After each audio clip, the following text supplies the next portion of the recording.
quand la tristesse arrive, je sais tu es là, toujours près de moi. Bon lundi, bienvenue à votre émission La Victoire de l'amour. J'espère que vous allez bien. C'est le retour au travail pour la majorité des gens aujourd'hui. Je vous souhaite un très bon retour. Et comme on le fait à tous les lundis, je trouve que ça commence bien cette nouvelle année 2016. Quelqu'un qui est toujours positif. Cet homme voit toujours ce qu'il y a de beau et de grand dans chaque situation. Notre ami Jean-Marc Chaput.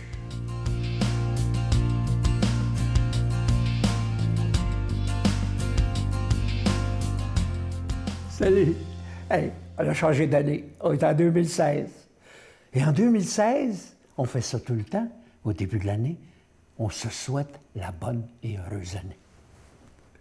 Et l'autre fois, en voyage, dans la cuisine où je restais, un bed and breakfast, il y avait une espèce de grand encadré, très long, sur le long, et c'était un poème. Et le poème, ça s'intitulait « Je vous souhaite ». Et chaque phrase commence par « Je vous souhaite ». Je l'ai copié, puis je l'ai gardé pour justement aujourd'hui. Pour vous le dire, en y paraphrasant un peu. Je vous souhaite une vie de promesses à tenir et de prouesses à accomplir. L'aventure. Je vous souhaite de toujours croire en vous, peu importe les raisons et la raison. Croire en toi. T'es bon, t'es un humain. Je vous souhaite la lucidité d'être ce que vous êtes et la ténacité de devenir ce que vous voulez être. Hey.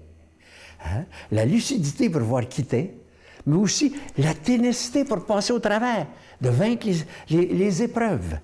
Je vous souhaite de savourer le présent plutôt que de saliver sur l'avenir ou de ruminer sur le passé.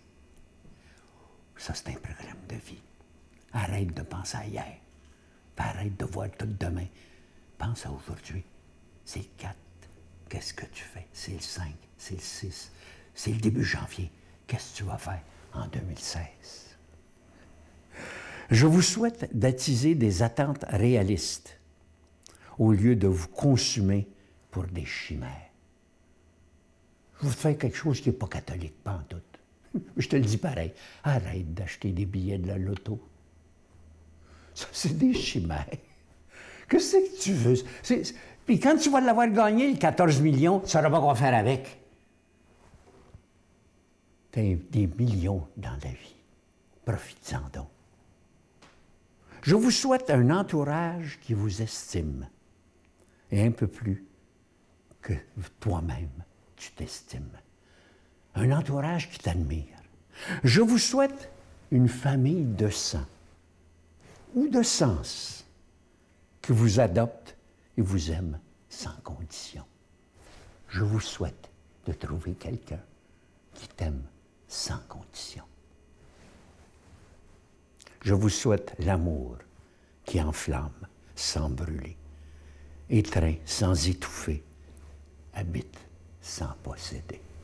Je vous le souhaite parce que cette année, en 2016, ça va être extraordinaire. Je me suis marié en 1953. Regardez comment ça fait de temps. Je me suis marié en 1953. Et c'est exactement ce choix-là que j'ai. Je vous souhaite le meilleur, mais surtout de le découvrir, même à travers le pire. Je vous souhaite d'être vous-même, comme lui l'a été. Notre Père qui es aux cieux, que ton nom soit sanctifié, que ton règne vienne, que ta volonté soit faite sur la terre comme au ciel. Donne-nous aujourd'hui notre pain de ce jour. Pardonne-nous nos offenses comme nous pardonnons à ceux qui nous ont offensés. Ne nous laisse pas entrer en tentation, mais délivre-nous du mal, car c'est à toi qu'appartient le règne, la puissance et la gloire pour les siècles des siècles. Amen. Je suis tellement content de vous parler de ce beau cadeau du mois. Ce mois-ci, il s'agit du nouveau CD du Père Yvon Sanson. Vous savez qu'on est dans l'année de la miséricorde et le CD s'intitule « Le pardon. Doit-on toujours pardonner? » C'est vraiment de beaux moments de réflexion. Et en chaque chapitre, le Père Yvon a accepté de nous faire des bouts de chansons. Vous allez voir, à la guitare et voix seulement. Et à la fin du CD, un beau cadeau, son plus grand succès, « Prends mon cœur », je vous le dis, vous allez beaucoup aimer ça. Et ça vient pas seul, ça vient avec cette belle représentation de la Vierge de la Guadeloupe qui est d'une grande qualité, c'est un carton assez épais, et avec au verso la prière de protection. Vous savez que la Vierge de Guadeloupe est la protectrice des Amériques, nommée par Jean-Paul II. Et voilà, alors c'est avec un don de 25 $. Et si vous en voulez deux, c'est avec un don de 40 $. Je vous donne l'adresse. La Victoire de l'amour, casier postal 120, succursale Boucherville à Boucherville.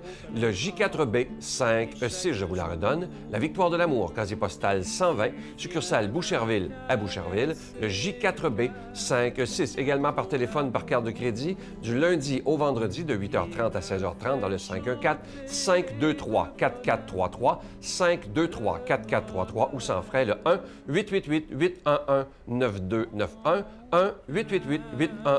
1-888-811-9291 et aussi sur notre site Internet, le www.lavictoiredelamour.org. Alors, je vous rappelle, ce beau CD sur le pardon, c'est vraiment des beaux moments de réflexion et de prière et ça vient avec cette belle image cartonnée de la Vierge de la Guadeloupe. Merci de votre grande générosité.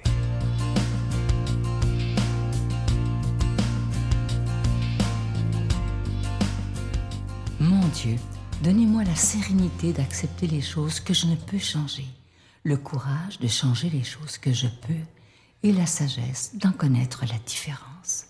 Amen. Aujourd'hui, la parole de Dieu est proclamée par quelqu'un qu'on apprécie beaucoup. Il est là depuis les tout débuts de la Victoire de l'amour, le Père Yvon Sanson.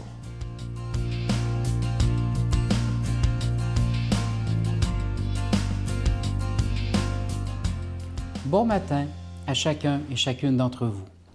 L'Évangile d'aujourd'hui nous est donné par Matthieu, toujours dans la grande continuité de cette très belle fête de Noël et l'Épiphanie, bien sûr. Quand Jésus apprit l'arrestation de Jean-Baptiste, il se retira en Galilée.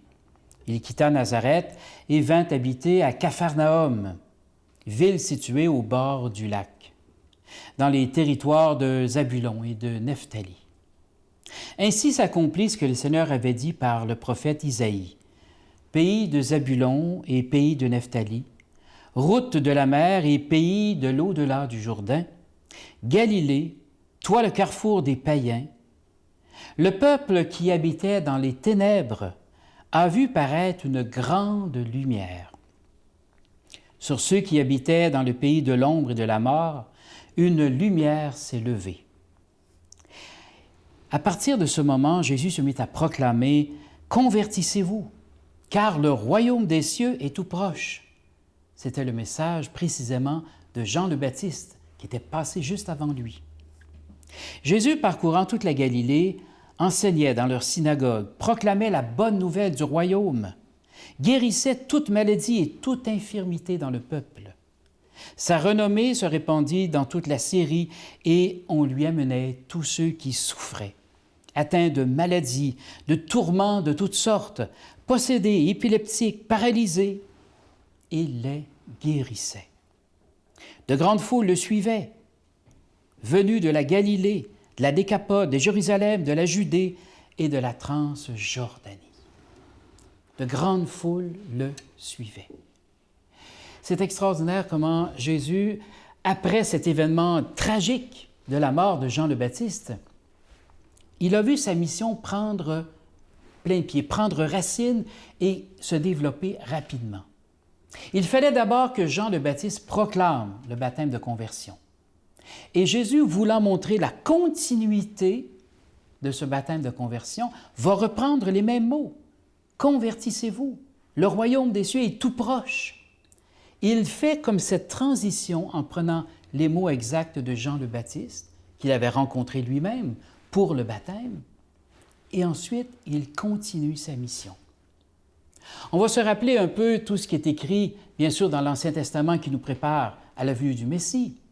Mais aussi tout ce que Jésus va dire de Jean le Baptiste, c'était le premier témoin du Christ qui s'en vient.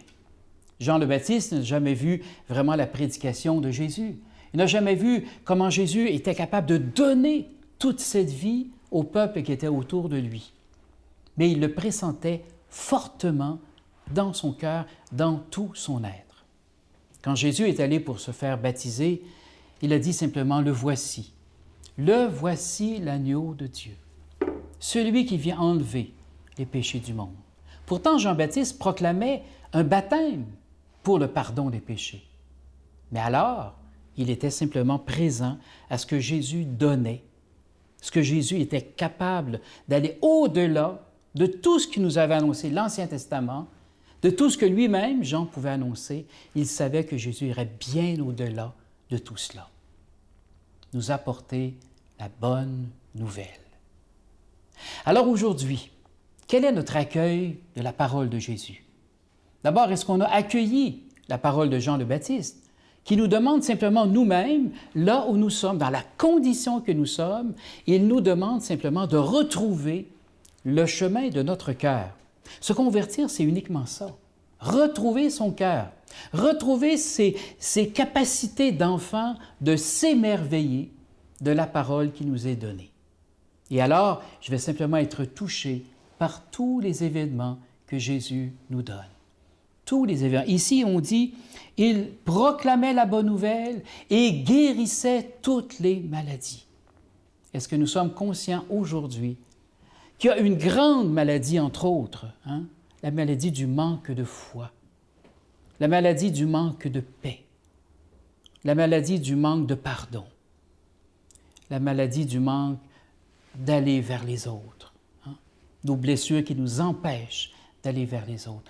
Et cela, Jésus peut les guérir, Jésus peut nous donner au-delà même de ce que nous pouvons espérer pour nous. Il est venu nous apporter une grande nouvelle, mais il est venu aussi l'accomplir dans toute sa vie. C'est pour ça que quand nous lisons l'Évangile, on n'est pas simplement en train de lire un livre historique, on est en train de regarder comment un homme vit profondément en lui la bonne nouvelle.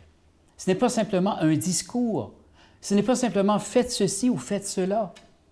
Jésus fait et nous dit « vous aussi faites de même, et tout ce que j'ai pu faire d'extraordinaire, vous allez faire encore plus. » Puisque si vous accueillez la parole, elle va prendre fruit, racine en vous, et donner le fruit de la lumière que Dieu est venu apporter. Une grande lumière s'est levée. Une grande lumière se lève sur nous ce matin, si on sait accueillir simplement l'Évangile d'aujourd'hui. Si j'ouvre mon cœur à cet Évangile, à la beauté, à la grandeur de l'Évangile, alors mon cœur va simplement se gonfler d'amour. Et il y a sûrement quelqu'un aujourd'hui qui va nous dire « Qu'est-ce que tu as aujourd'hui? » Accueillons maintenant sa bénédiction par le nom du Père, du Fils et du Saint-Esprit. Amen. Je vous salue Marie, pleine de grâce. Le Seigneur est avec vous. Vous êtes bénie entre toutes les femmes, et Jésus, le fruit de vos entrailles, est béni. Sainte Marie, Mère de Dieu, priez pour nous pauvres pécheurs, maintenant et à l'heure de notre mort. Amen.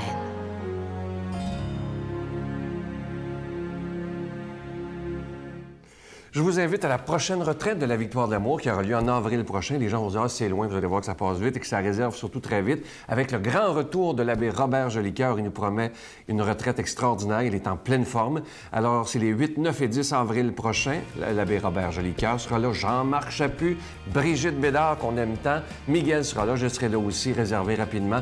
C'est à nos bureaux. Vous avez qu'à téléphoner et ça nous fera plaisir de vous aider. À demain. Bye.